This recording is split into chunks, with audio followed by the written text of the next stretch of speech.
Hello everyone, সবাই কেমন আছো? আশা করছি সবাই খুব ভালো আছো আর আমরাও বেশ ভালোই আছি। আমার একটি ছোট্ট মিনি ভ্লগে তোমাদের স্বাগত জানাই।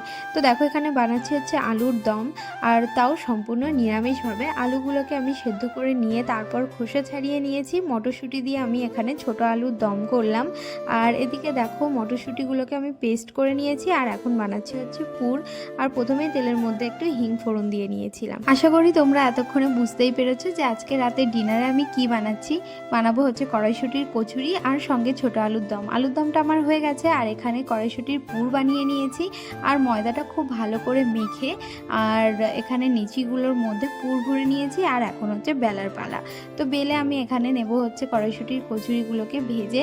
বেশ কিছুটা কচুরি আমার ভাজা হয়েও গেছে। আর শেষ পর্যায়ে এখন ভিডিও ক্লিপ নিচ্ছি তোমাদের সঙ্গে শেয়ার করার জন্য।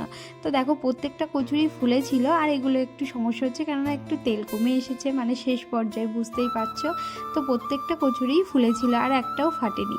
তো দেখো, এখানে আমার কচুরিটা রেডি হয়ে গেছে আর আলুর দমটা তো আগেই করে নিয়েছিলাম। এখন হচ্ছে প্লেটে সাজানোর পালা।